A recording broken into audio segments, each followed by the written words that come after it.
Welcome to Massive Late Fee. And now your hosts, Mark and Carol. Well, hello everyone. Welcome back to Massive Late Fee. My name is Mark. With me as always is my girlfriend, Carol. How are you doing, Carol? Hey, what's up? Not much. It's been a good week here. It is November 17th, 1995. We are getting closer and closer and closer to... What the fuck? How do you do the gobble of the turkey? Can't do Oh my dear God, is that what that was supposed to be? gobble, gobble, gobble. Oh, that is so frightening. Thanksgiving. You've never seen it. That's how turkeys actually sound. Sure. They're not all friendly. They're like... That's why we behead them and then eat them. What's your favorite Thanksgiving side? My favorite Thanksgiving side, probably. Oh, goodness. That's my computer brain working. No, it's probably macaroni and cheese. What about you? Well, homemade baked macaroni Right. and cheese. I should point out. Until you came into my life, it was the like sweet potatoes or yams casserole, Sure. with a close second being green bean casserole. Okay. But now that I've had your macaroni and cheese, for sure. Yes. He makes the best macaroni and cheese. Inspired by black people that I know. I don't know that I'd necessarily say it's black people macaroni and cheese because it's a little bit different kinds of cheese in there, but Yeah, it's not, because I've had black people macaroni and cheese. It's amazing, but it's different. Black Thanksgiving is Delicious. it destroys white Thanksgiving. I want to get invited to a black Thanksgiving. Well, we essentially, I mean, we kind of do sort of black Thanksgiving, but more black inspired food. It's not even really 100% black. It's mostly Southern. Black cuisine is basically Southern cuisine because that's Soul food. yeah. Well, that's I mean, it's not entire like it. In some aspects, it has its own spin, but like fried chicken and collard greens and mustard greens and stuff like that. That's Southern food. Right. That's not everyone's like, oh, black people like fried chicken and watermelon. It's like, no, everyone south of the Mason-Dixon line does.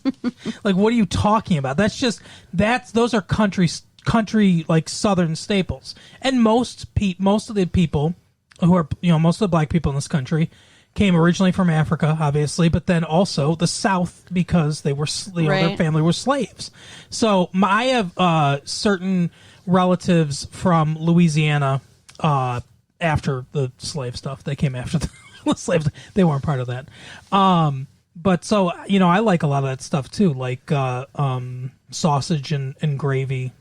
Like biscuits and gravy, like breakfast stuff. Uh-huh. I love Southern breakfast. I like grits. I like, Gross. loaded hash browns and stuff like that. Chicken and waffles. What are you loading the hash browns with? Usually it's onions and cheese, stuff like that. Cheese is good. Green peppers sometimes. The rest of that, no. I And then know. chicken and waffles? No. Waffles, yes. Oh, you don't like chicken? Oh, I gotta introduce you to some chicken and waffles. Well, I mean, I've never had it, but it just sounds It's a gross. sweet, savory delight. Huh. But you don't like sweet and savory. Not usually, but this works. One time, just so we know that black people talk about white people food too. Do they? Because when I was walking out of work one day, there was these two ladies sitting on a bench. And she's like, ask her. And she's like, excuse me. And I was like, yeah. She's like, what do you eat with your pork chops? And I said, applesauce. And she's like, I told you. Yeah, see, I don't do that. And she's like, we don't do that. That is a white people thing. I was like, really? For sure. Oh, yeah. See, I guess I'm more like, northern with the food, and you're more southern with the food because you said you don't do that, and that's the only way I've ever eaten pork chops. Well, your people are also from Scotland. Yeah. Like the whitest of the white. I doubt you have any, like my family likely, we're not sure, but my family likely has some black ancestors. Okay. I don't think there's any black ancestors in your family. Yeah, I don't think so. Unless you go all the way back because going back to the beginning, Well, we all yeah. started out that way. But I mean, yeah, I'm so pale, I'm practically translucent, so yeah, I really doubt that. Yeah. I can see your heartbeat sometimes, like E.T. style. Right? Turn on your heart light. Anyway, so news this week. Apparently, you can go ahead and just secretly videotape whoever you want to, and you can use it. It's totally cool now. Wow. That sounds frightening. Yeah, well, the use of a hidden camera by ABC News Magazine to spy on a witness in the O.J. Simpson trial is apparently you can't sue over that. A flight attendant on on O.J.'s flight, I guess the day that Nicole and Ron were killed by O.J. Simpson, most likely. Right. She didn't want to come forward. Like so many of these people, they want to be on TV. They want to be, she gave her statement to police and everything, but she didn't want to be made a media circus out of or anything like that. Apparently, I guess Hard Copy and A Current Affair offered her a bunch of money for her story to like give an interview and stuff like that. She turned them down. She did not want her name out there or anything like that. And someone for an ABC affiliate, reporter, went to her house, started talking to her about the case and everything, was filming her secretly without her permission, and then they used it, and she sued, and the judge said, no, they can use it. That's crazy. Yep. You would think that there would be laws that but both parties would have to consent, like a two-party consent type thing for videotaping. If ever there comes a time when just any Tom, Dick, or Harry can videotape somebody, record somebody, and then put it out there for people to see, I mean, that's going to be a quagmire. A quagmire? A quagmire! Alrighty. Yeah. It's not good. We used to play football, just like pick up football. Okay. In my friend Eric's little apartment complex. The apartment complex that he lived in, it was like a square. Basically, the condos and the houses were all around this central courtyard, this big field with a tree and everything in the middle of all these things. And we used to play football on this field. And it was like kind of snowy one day. It had rained, and we're running and catching the football, tackling each other and stuff like that. We're slipping all over the place, and we're destroying the grass, kind of unbeknownst to us. But like this mud's like, just taking over every place. And this old guy comes out and he's like, "What are you kids doing?" We're like, "We're playing football." He's like, "You can't be on that field. Look at that quagmire." Oh my. Yeah, so it kind of became an inside joke with us. And now with you. Yay. We get to share. Anyway, next news. No deal there's going to be a government shutdown, Carol. What? Yeah, we don't talk about politics very much because, that's just not something that we do. We don't talk about politics. We talk about fun entertainment stuff.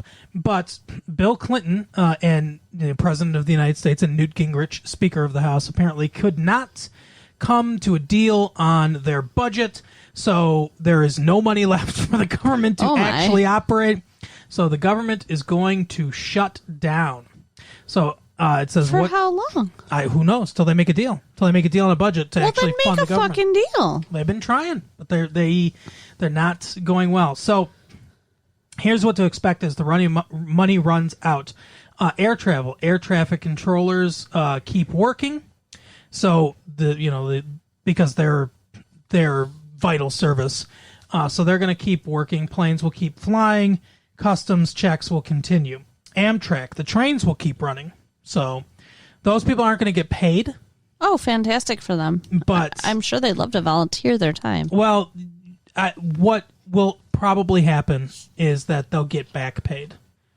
So whatever they're working now, but they're not going to get a check for, this could, who knows how long this could last. It could last a month and they don't get paid for a month. You know what? Probably would not cut it for me. Right. There is no way I would go to work on a probably. I'd get paid eventually. Food inspections are going to continue. For us, particularly of interest to us, since we are now on the World Wide Web, we have a web page that you can go to, retrolation.com.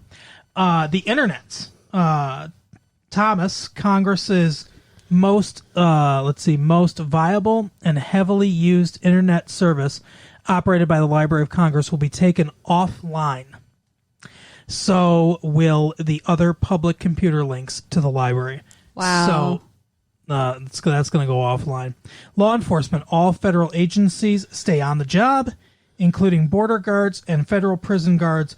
Federal courts may stay open, but civil trials will likely be postponed. Let's see, mail will still get delivered. Mail always goes on. Right. Medicaid will continue at least to the end of the year, because Medicaid and Social Security are funded separately, and Medicare, they're funded separately in separate bills, and they usually do through fiscal year, so those will be through the end of the year. Medicare payments will be made to hospital bills. Medical claims will be processed, but new applications for Medicare will be delayed. Oh, jeez. Military, uniformed troops and essential civilian support stay on the job. Military recruiters are closed. Parks and museums, national park attractions will be closed. So that is kind of some of the stuff that's going to happen. There are also like a ton of like the State Department, the Defense Department, stuff like that. There's a ton of different civilian workers inside the government who essential employees to those departments, like the State Department and the Defense Department, will continue to work. Some of them will be furloughed, which means they'll lose their jobs temporarily. None of them will get paid until they decide to fund the government, whenever that they decide to come together on a budget. So that's the big thing, is they want to stay. They don't want to spend too much. The Newt Gingrich is like, we're spending too much money. We want to balance the budget. And Bill Clinton's like, I agree with you, but we need to spend money on. Like they're having disagreements on what exactly to spend money on. I think they shouldn't get paid until they come up with an agreement.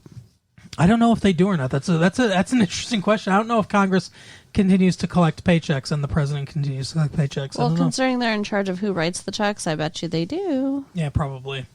Assholes. But on to more entertainment-y type stuff. Martha Stewart is going to be on Ellen's show, Ellen DeGeneres. Do you like Martha Stewart? It's a good thing. She's, she seems super cold to me. I don't care for her. But she's got all that, like, we're going to make a wicker basket out of discarded, Chinese wrappers. She reminds me of Murphy Brown. What? She reminds me of Murphy Brown. Oh, okay. I don't totally see that, but okay. All right. Well, she does. In what way does she remind you of Murphy Brown? Well, they're both, like, cold. And, they're both, like, older ladies with, like, blonde hair. Super. I'm glad I asked now, because we got that we got that incisive look into exactly how the world works. Oh, no, not the world, just my brain. Yeah, that's what I meant. I call your brain the world. Wow. I just want to say the world is a scary place. I'm talking specifically about your brain. Let's see. Led by ER's wild medical roller coaster ride with George Clooney last week, NBC's powerful Thursday night lineup gave the network the highest rated night of regularly scheduled series since 1989. ER got a 27.8 rating, a 45% share of the 10 p.m. audience. That means that roughly half of all televisions in America were tuned to ER. Wow, that is insane. That's about 48 million viewers.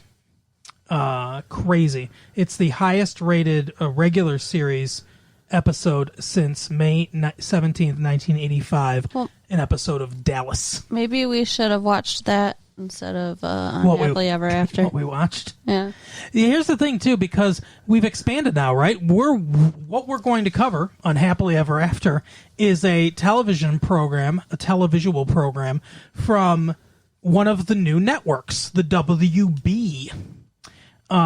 So Warner Brothers network there. So it's kind of crazy that even in this new landscape of expanded shows and a little bit more options that ER was able to. But everyone loves that George Clooney, right? Yeah, for sure. He's handsome. He's the new heartthrob. We saw him in something last year, I think. I don't remember what it was. I don't remember either. Oh no, I read a story about him because his dad was a newsman in Ohio. Okay. And he's Rosemary Clooney's like nephew. That's right. Rosemary Clooney's his aunt. Who is that? Hey there, you with the stars in your eyes. Love never made a fool of you. You used to be too wise. You don't know Rosemary Clooney? No, because I'm not a grandparent. She was a singer in the 1950s. Why do you know Rosemary Clooney? That's Why the wouldn't better I question. know Rosemary Clooney? A great songstress of her age. You know where I think I've seen George Clooney before? Where? On Roseanne. Oh, was he on Roseanne? Yeah, I think he played cards with Dan. Okay. I think he was on... what the hell is it called? The Facts of Life, maybe, too. Maybe. He looks somewhat familiar. You know what he was on? He was on this fucking awful television show called Baby Talk. Oh, yeah. It was like a, it wasn't a spin-off necessarily. I guess it was kind of a spin-off of Look Who's Talking. Right. Where the baby could talk. And I can't remember who did the voice of the baby. I think it was Tony Danza, I think. But oh my God, what an awful show. He was on it. Sounds bad. I think he was on it. I think the show lasted 2 seasons, maybe, or 3 seasons. And they went through several different casts because people kept leaving. Like George Clooney, I think, did maybe a season of it before he was like, he wasn't even famous at the time, but he was like, yeah, I'm better than this. Hey, do me a favor. Well, he was right. Do me a favor real quick. Scratch my back. Over that way. That way. Oh, down a little bit. Down. Up a little bit. Oh, right there. Ah. Oh, my leg's shaking. Oh, my Just gosh. like a dog. That was really itchy. Thank you. You're welcome. Anyway, so Unhappily Ever After. Let's get into it. Do you want me to go through the plot of Unhappily Ever After so you can go through the plot of the movie that we watched? I guess that's what you want to do, apparently. So I will say yes. What do you want? Are you a rape victim over there? Like, What the she's got a blanket just like clutched around her.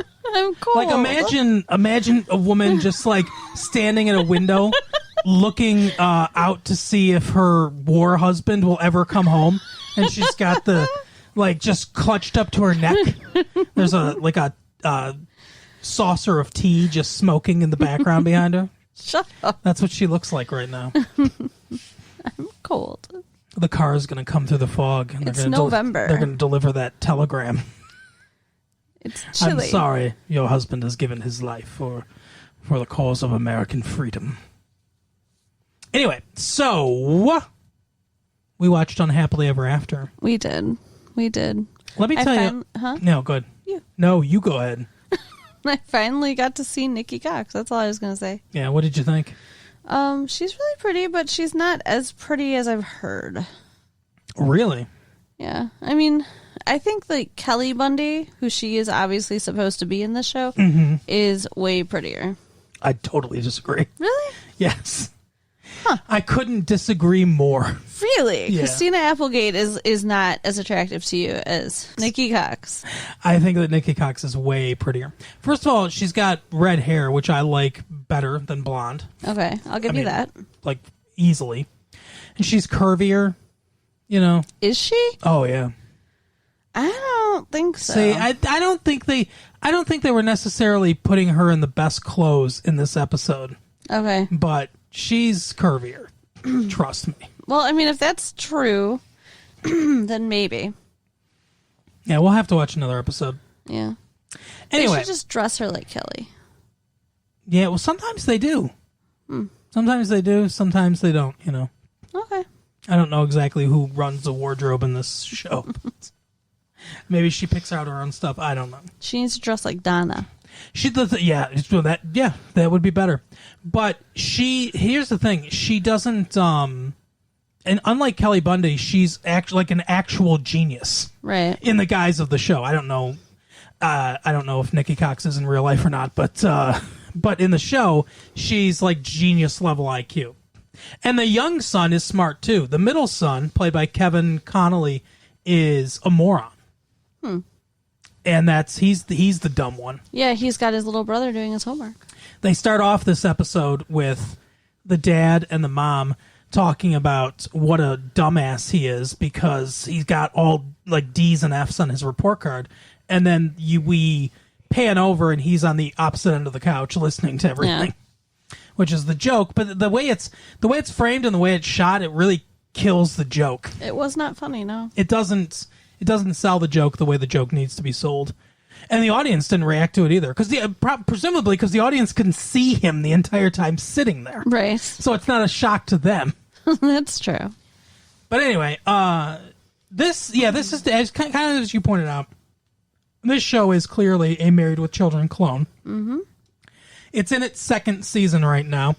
I've watched a few episodes of it already. This is the first episode you've seen of it, as you kind of indicated. First time you've seen Nikki Cox. Yes. And the talking bunny rabbit. Yeah, so the thing is that they don't really talk about it, but I guess the dad is just a schizophrenic because he's the only one that sees this bunny rabbit talk, and he I guess knows that it's not real, which is weird for a schizophrenic. Very weird. But nobody else can see it or hear it. It does not seem like a normal way to be crazy. Also, it's a very crazy way to be crazy. But the bunny reads letters from the audience at the end, I guess, too. I don't quite get that. Huh. That's even weirder. And there's a whole section in the middle of this episode where they spend like 5 minutes him talking to this bunny that's voiced by Bobcat Goldthwait from the Police Academy movies. And what? Why are you laughing? I'm not. Wait. All of a sudden, you're just the world is a scary place. That's for sure. See how this works out? Oh, shut up. I don't understand the world.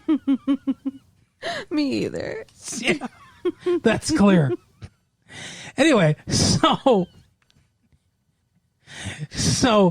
they spend like 5 minutes talking to each other, and he tells this long story about going out with Barbie, Right. and then cheating on Barbie with her little kid sister Skipper or whatever. Gross. Because G.I. Joe and Barbie started going out or whatever.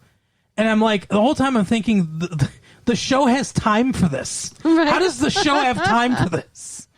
That's a very good question. I guess because the plot's pretty simple. Yeah. So they say to this kid, dumbass, if you want to... Oh, the other thing I was going to say before we get into the plot is that the one thing that made this kind of unique, other than the fact that he's insane, the dad, played by Jeff Pearson, who you said is on some other show. Yeah, he plays Jimmy on Grace Under Fire. That is very hilarious. But Why? It's not hilarious. I don't know why it's hilarious. It's good. It's a small world. It's a small world after all. So you know that song. I do. That song's from around the same time as Rosemary Clooney is. But it's also at Disney World. Well, Hollywood is the happiest place on earth to me. The Hollywood of the 1940s. There you go. Anyway, so the one thing that made it kind of different was that in the first season, they get divorced. Like, very first episode. Oh, wow. She's like, get out. And the theme song is the Hit the Road, Jack, which makes sense. Right. Because she's like, our marriage is dissolved, get out. He lived in an apartment, was going crazy, talked to this fucking bunny rabbit, right? So, like, all of those elements kind of make sense. Right. But then they were just like, nah, we want them back together. So they got back together, and they reconciled. And They now... reconciled? That's right. They reconciled. Alrighty. And now he just has this bunny rabbit in the basement. It's very to weird. talk to. But so they say to their son, they're like, "You got to get a B." You drunk over there? What is going on? You looked like you wanted to say something, then you changed your mind. I didn't. Okay. Just don't look at me. Holy shit! What were you doing in the bathroom? Was that smoke I saw coming out of the green smoke pouring out of the bottom of the door? What the hell? I wish. At least you'd have an excuse then. Right? Anyway, so they say you got to get a B or you're not going to be able to drive the car anymore. So those are the stakes. He's got to get a B or he can't drive their car anymore. So he goes and tries to get a B. No, I mean, his little brother was helping him. Yeah, that was the joke at the beginning. His little brother was helping him do his homework, but he was bombing all the tests because his little brother couldn't take the tests. That's why he was getting bad grades. Right. So he needs to get a B on his own in a class. Yep. What the fuck? What? I don't know. I wish you would stop. What? Stop expecting you to host the show with me. I am hosting the show with you. You're dancing over there. And just remaining mute. I don't remember that much about what happened in the middle of the episode. I know, because of the smoking in the pot, I know. Anyway, so he goes through different classes, and he's like, I'm going to try to get a B, and they do this running joke where he's in French class, and he turns to the girl sitting next to him, he's like, is that English? Yeah, they do that for too long. And then it's economics class, and he's like, is that English? And then it's English class, and he goes, no, I know that's not English. And it's just like, yeah, it's not funny. It was slightly amusing, but too long. Just like you said, the show wastes time. Yeah, it really tries to milk its jokes. And then, what's his name? The dad is like, how can Tiffany be so smart? That's Nikki Cox. Right. How can she be so smart and my daughter? And Mr. Floppy, the bunny rabbit, says, she's not. Obviously your wife cheated on you. I mean, I don't know where the fuck that's coming from. Isn't his younger son, though, pretty smart, too? Yeah. So why? I don't know. I mean, like, does he think that he is an idiot and he can only produce idiot offspring, in which case then he should be not claiming both of them? Yeah, I agree. Okay. But he thinks briefly that it's the mailman. But it's not the mailman, because the mailman's gay. But he beats up the mailman. He, punches the mailman in the face because he's like... I mean, they really rub it in his face. The mailman comes. I don't know who does this.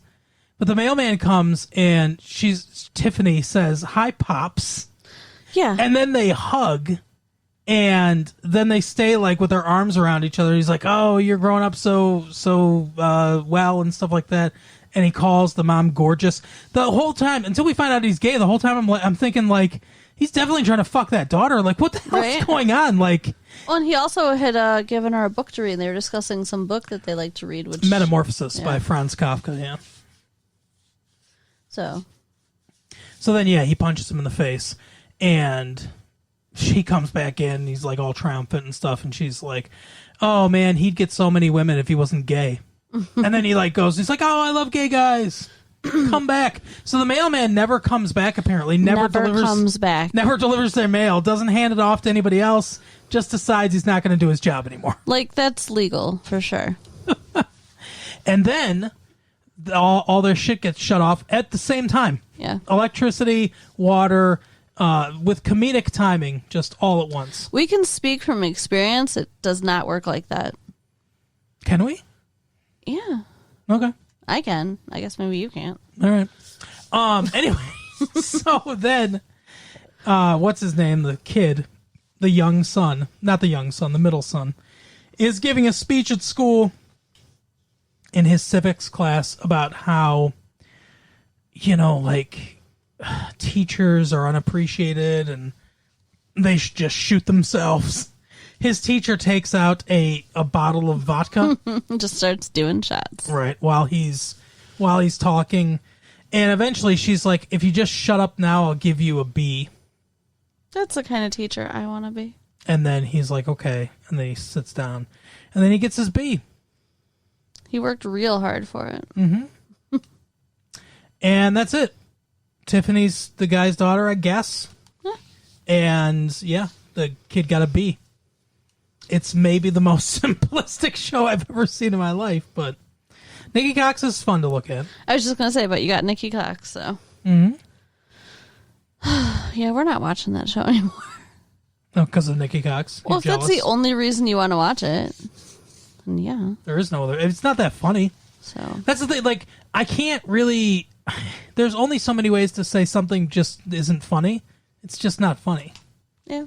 I mean, I'm sorry I can't give an incisive, in-depth look into the show, everybody, but it's just not that funny. Yeah, it's not very good. Married with Children is much better. Yes. We should do another episode of that sometime. Sure.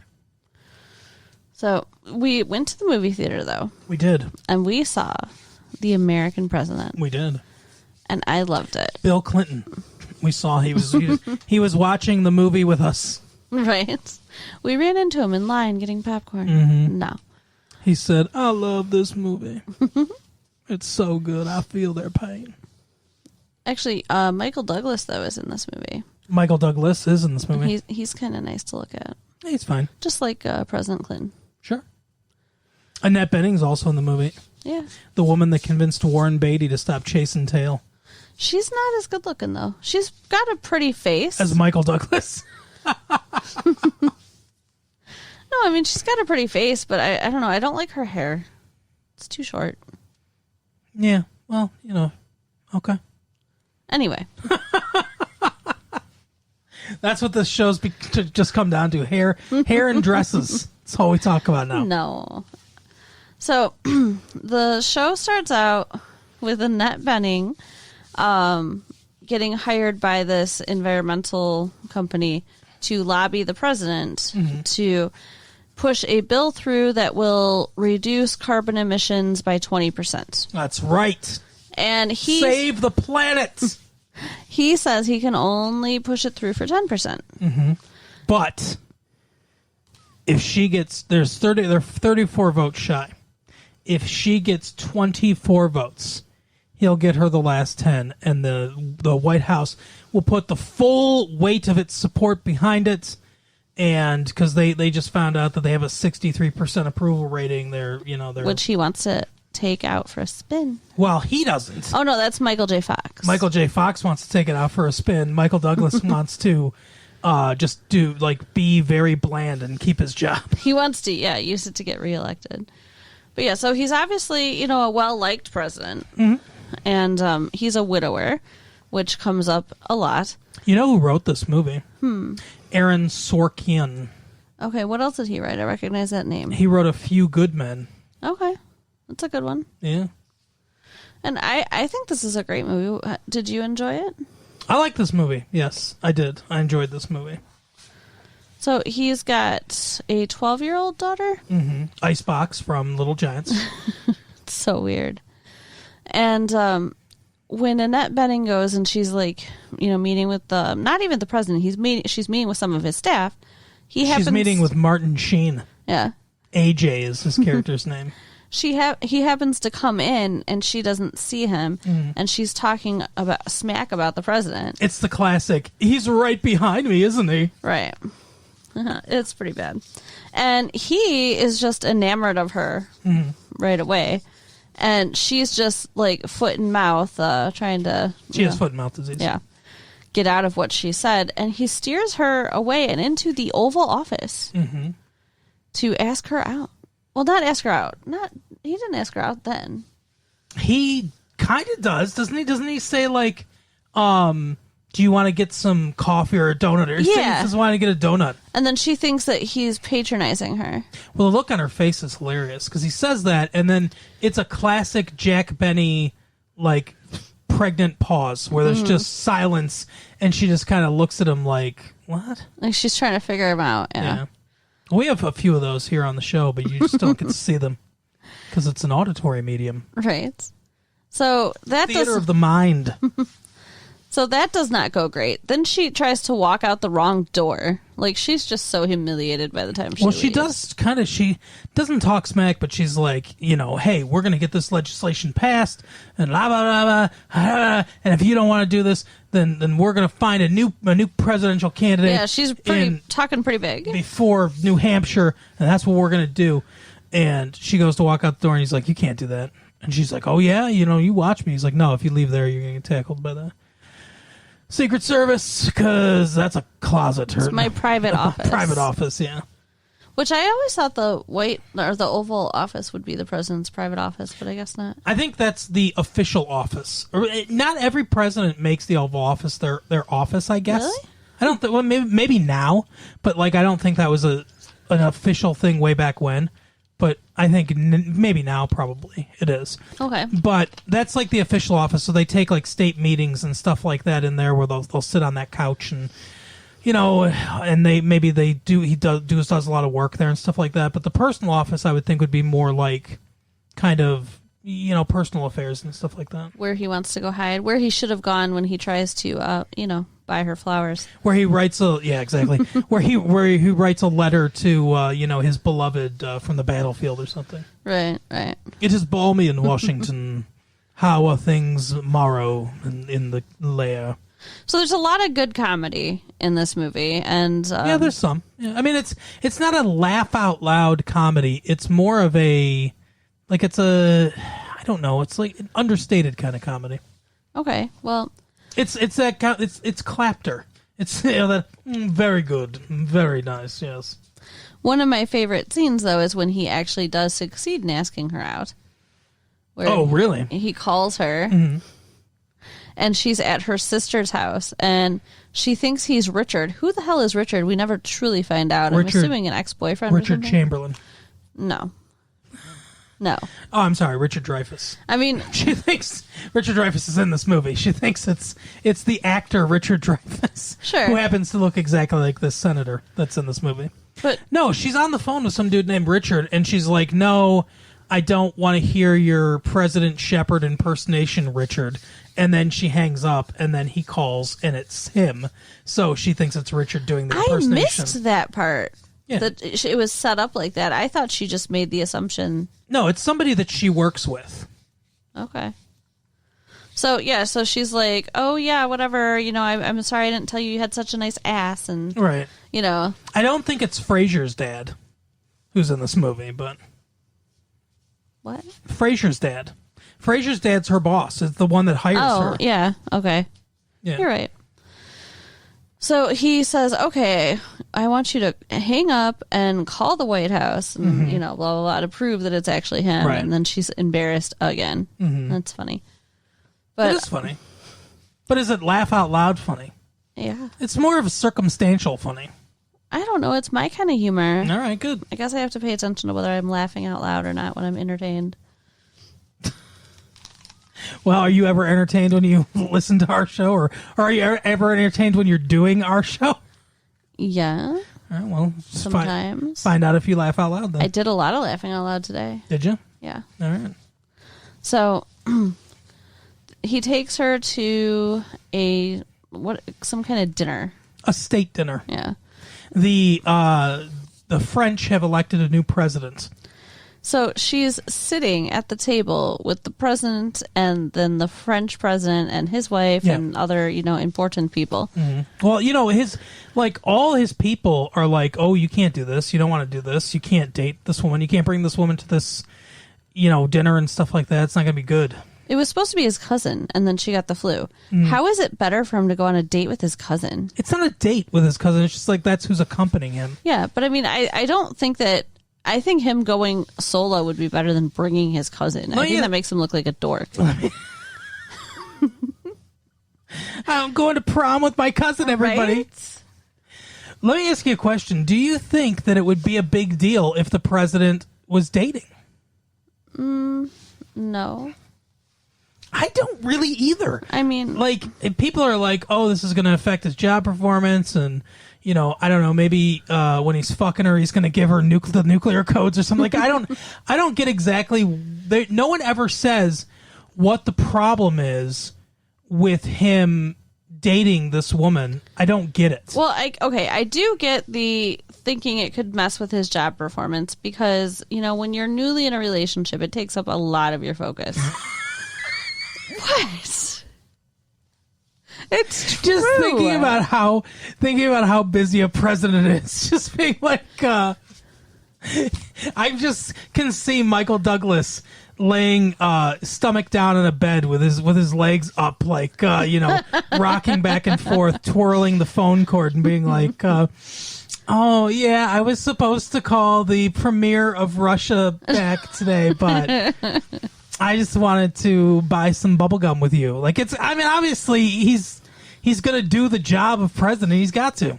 Well, he does spend time trying to send her flowers and sending her a Virginia ham because he insists on doing it himself. Mm-hmm. What the fuck was that? He wants it to be special. Yeah, well, it would still be special, whatever. I think that was kind of a dumb move. He asked, where are my credit cards? Because he wanted to pay for it himself. Mm-hmm. And they're like, locked up with all your other personal belongings in a storage unit. In Wisconsin, right? Which is apparently where he's from. It's so funny. I don't see that shit's funny to me. I guess, yeah. I laughed out loud. He wants to send her the state flower of Virginia, which he doesn't know what it is. It's the dogwood. Yeah, he asked the florist, and then they don't know. And he's got people in the White House investing time in figuring out what the state flower is. Mm-hmm. It's a waste. Whatever. I guess it doesn't take that long, really. I don't know. And so yeah, it's the flowering dogwood, but they don't have any dogwoods. So it's like, well, I don't know. What about roses? Yeah, that's a classic. He wants to send her 24 roses, mm-hmm. which is overkill. Like, do you think way so? Overkill. Yeah. How? What's the exact right amount of roses? After a first date, like no more than 12. But honestly, like one would be one sufficient. Rose. But it'd have to be hand delivered. What about when someone gets you 11 roses, and it's like, and they say like you're the 12th rose? That's cute. I think that's cute. But I'd want to know what happened at the 12th rose. You can just order 11 roses, I think, right? No. Oh, then you eat one. I don't know. Can you plant a rose? I don't think so. All right. Rose bushes. Yeah, I know, but does the seed, the flowering part or whatever, the part that grows, does that exist in the flower, in the actual flower? Or is that part they cut off? I don't know, honey. All right. You weirdo. I'm just trying to figure out what to do with this 12th rose. But anyway, he finally... You give it to your mistress. He finally... You're like, this is all you're worth. He finally decides he's going to send her 24 roses. Mm-hmm. He gets on the phone with the florist. He can't pay for the stuff because he doesn't have his credit cards. He's telling them to bill it to the White House, and they hang up on him. Right. Because he's an idiot, because he should have known better. Right.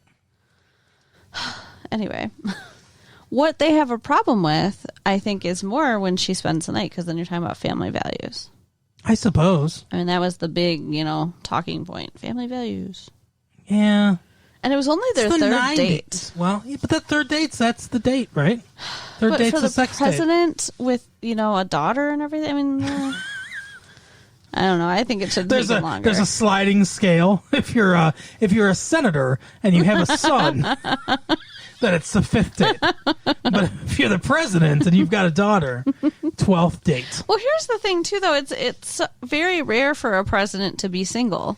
Yeah. It's not a problem that comes up often. Woodrow Wilson dated while he was in the White House, and James Buchanan is the only bachelor president we've ever had. Was he gay? Most likely, yes. Yeah. Also the worst president we've ever had. Usually when you hear an old-timey person referred to as a bachelor, it means they're gay. Yeah, I believe his little sister did most of the, first lady duties. Okay. Like hosting the state dinners and stuff like that. I think. I don't know. Nobody's doing it now. Maybe his cousin. Oh, you're talking about the movie. I was going to say no, I'm not talking about Hillary. doing it. What are you talking about? Maybe Bill Clinton wishes he was a bachelor president, Right? but he's not. He would get so much tail if he was, though, because he is, like, handsome. He plays a saxophone, you know, like, yeah. I think he'd do well. Yeah, I know. I got to keep you away from Bill Clinton if he ever comes to town. Well, you know, I think he is speaking. Oh, you've got a schedule? You got a schedule printed out and taped on your hope chest? Laminated, yeah. Anyway. You'd leave me for Bill Clinton, wouldn't you? Fuck no. All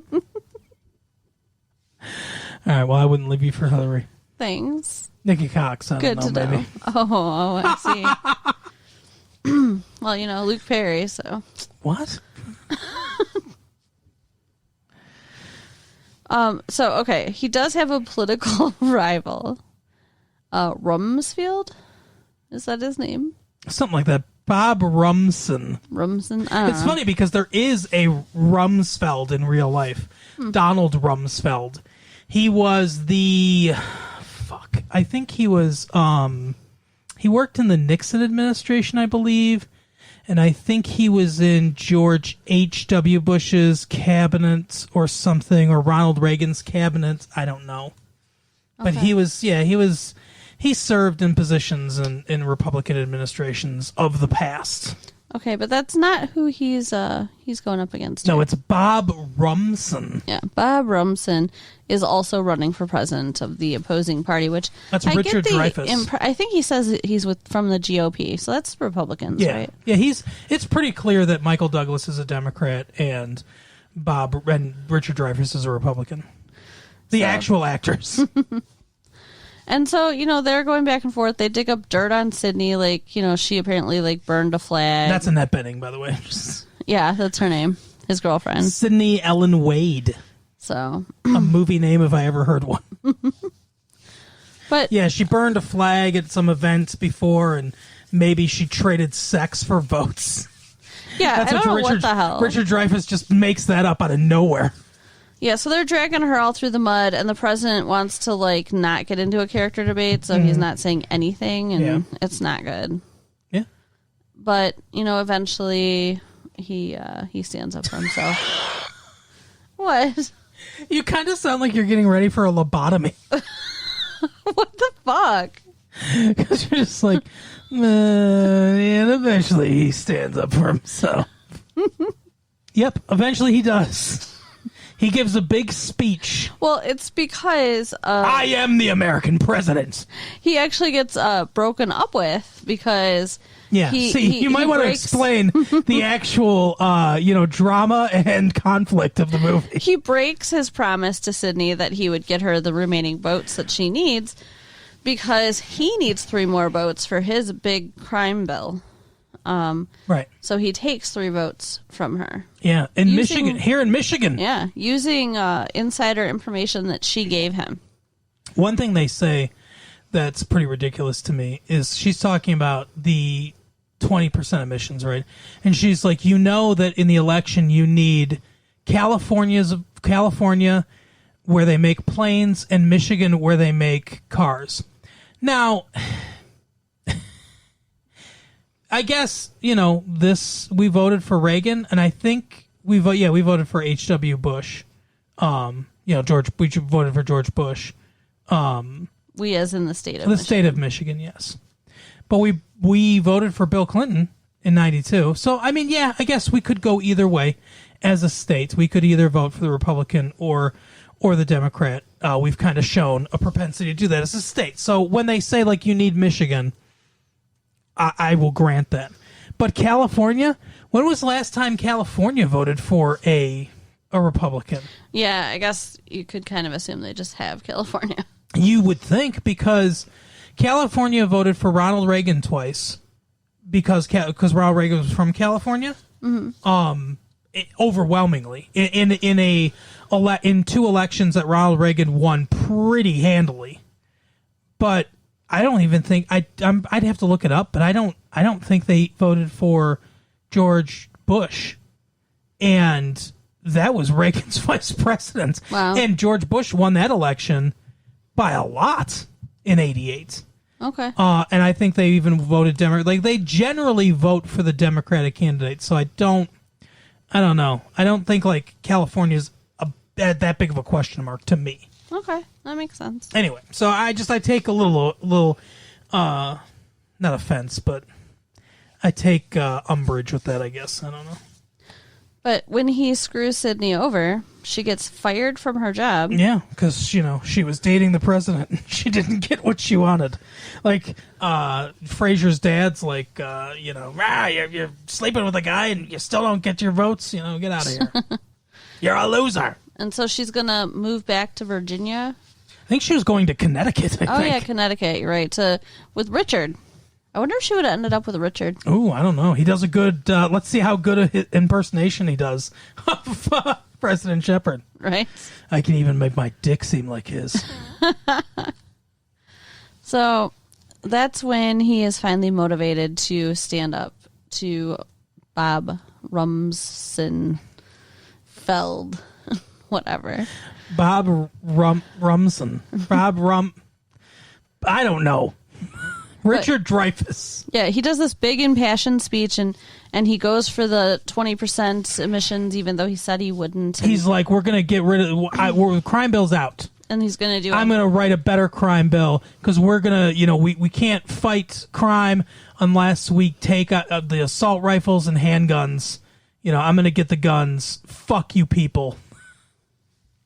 So, yeah, it's the main issues of the day, I guess, are the environment and gun violence, it sounds like. Well, the environment's a pretty big issue right now, I suppose, and at least for, a certain section of the population. Right. And gun violence, yeah, they talked about it on Beverly Hills 90210 yesterday. So. Yeah, it's a little bit, it's not a huge issue, but it's a little bit of an issue, I guess. So they get back together, though. Sydney hears his speech, and she loves him, and she drives back, and they hug, and, they're just going to end up together, and it's awesome. Yeah. I loved it. It was good. It's a good movie. I pretty much gave my thoughts, I think. It's a good movie. It's entertaining.